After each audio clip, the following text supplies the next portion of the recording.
Hey friends, it's Ashley and I am here with a new video for Hip Kit Club, and I am working with the April 2019 kit. And for this layout I am using only the main kit, so everything that I am using you will find in the main kit. I did not use anything from the embellishment kit or the Pocket Life kit. And I am getting started here with the Sunburst pattern paper from Pink Paisley. And this is actually from another layout that I did earlier this month for Hip Kit Club. I actually cut a heart out of the center of this paper and then cut it all apart with the different burst pattern, and then folded the edges to create the heart. So I saved this piece because I thought, hey, I could probably use this later. And I am. So off camera, I went ahead and put that on a white piece of cardstock from the cardstock kit. And I did some machine stitching down those lines of the burst pattern.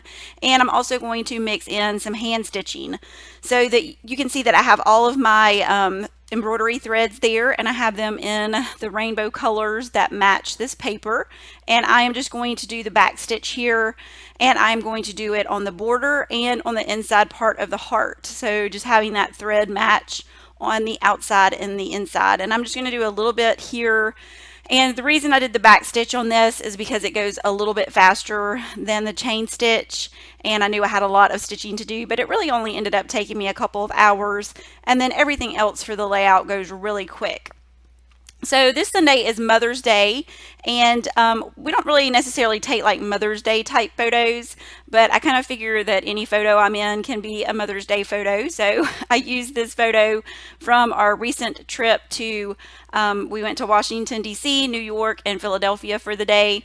And this photo was taken in Philadelphia in Love Park under the love sign, and it had all of us in it. So I wanted to use that for my photo, and I changed it to black and white. And I placed one of the tags from the Horizon collection under that, and I did not need the little string, so I cut that off just as a layering piece behind the photo. And I'm going to use a lot of chipboard pieces from the chipboard sheet. I really like these for embellishments, and the word grateful kind of makes a perfect title for my layout since it's kind of a Mother's Day type layout. So that's what I used. It's really simple. I didn't have to cut anything. I didn't have to put any stickers together. It was really easy just to use that one piece. The ephemera pack is also a part of the main kit. So I went through that and pulled out a few pieces that I want to use. And for this design, I'm really just going to cluster everything inside the heart shape. This is kind of one of my favorite things to do. I've done this in the past several times for layouts. I did it recently on another layout I did. And I just really like to do it. It's a good way to use your embellishments, and I really like the look of it. Having my photo at the center and then just having all of the embellishments kind of spread out and filling in that space. And I'm able to use some of the embellishments that I probably wouldn't normally use. I'm going to use some of the little flowers in the vases here later on. Just because it's a Mother's Day theme, I thought those would go well with that. And they are embellishments that I have not thought of a way to work into some of my other layouts that I've done. So it's a good way to use up some pieces that you maybe wouldn't normally use. And this kind of design is kind of like a puzzle. You're just fitting in pieces, looking for pieces that will fit in the spots that you have open. And most of the embellishments I try to keep inside of the heart shape, but a few of them I let go outside just to give it interest and just to make it have some other dimension to it. This little sticker chipboards piece ticket, it worked great to cover up the extra people walking around in our photo. When you're taking a photo like that in public, you usually cannot avoid having extra people in there. But I don't always like that in my photo when I am scrapbooking. And if I can't Photoshop it, I will usually use an embellishment to cover that up. Especially because I like to layer my embellishments around my photos. So that usually always works for me if I have something in the photo that I want to take out. So you can see that I'm adding some extra adhesive to these chipboard pieces. I have said on other videos that they do like to come off easily.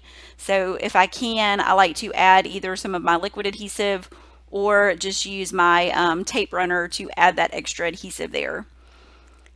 And I am going to do some fussy cutting. One thing I like about having pattern papers in the kits with images like these, like the flowers and things like that, they are great for fussy cutting. So if you feel like you're running low on embellishments or you don't have something that you need for an embellishment, you can fussy cut and make your own. So this is a paper from the Horizon collection also, so it coordinates, of course, with what I'm using. Pretty much everything that I've used so far is from Horizon. I am going to use another paper that is from the Dear Lizzie It's All Good collection, and then I do use some of the Shamil little enamel pieces. Those are also in the main kit, and I use a few of those in some of the open spots on the layout. This is the Dear Lizzie paper. I can't talk today for some reason. And it has some pretty flowers on it. I like these because they're kind of a navy color, and that blue blends really well with the colors from the Horizon paper, and they are just the perfect size for some of the spots that I have left around my heart. So I'm going to fussy cut several of those. These would be fun to add watercolor to if you wanted to, just to give it some extra color. You could do that or just leave them as is. This is a paper that I probably would not use as a background or on its own, so fussy cutting these is a great way for me to use this paper and just get some of those flowers out of it. And I like that it has the blooms and it has the leaves, so I am going to cut some of the leaves also to add in. And you can just see how I'm filling in all of those open spots. I kind of like to balance my embellishments, so I want to make sure that I have kind of, if I have a flower at the top, then I want to have one at the bottom, and then maybe a third one at the other side to give me that kind of visual triangle or the three embellishments on my layout. And this is another one of the blue flowers. I wanted to grab another one of those. I think I end up with 3 of these also, 2 of the larger ones, and then toward the end I will cut one of the other little bit smaller ones that are on that paper. And so I kind of just go back and forth between these two for a minute, getting different ones that I want to place. And some of those I do add dimensional foam behind to pop them up, and then some of them I just put straight onto the layout.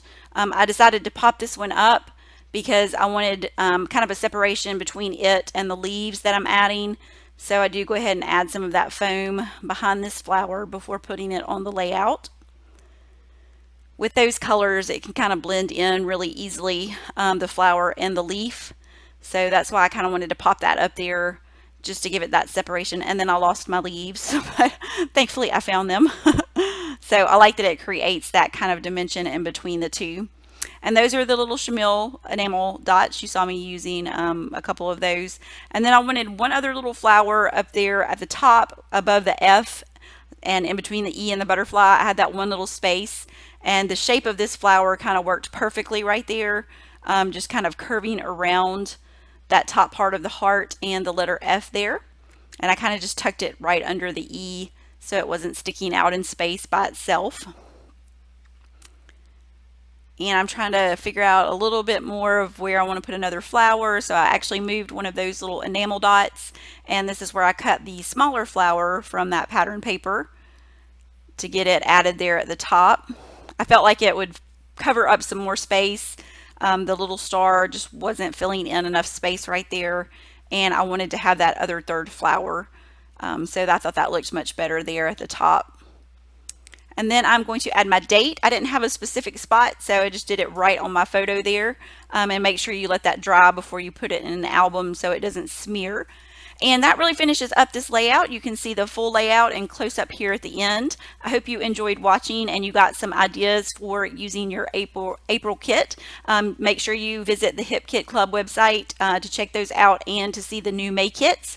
Thanks so much for watching, and I look forward to seeing you next time.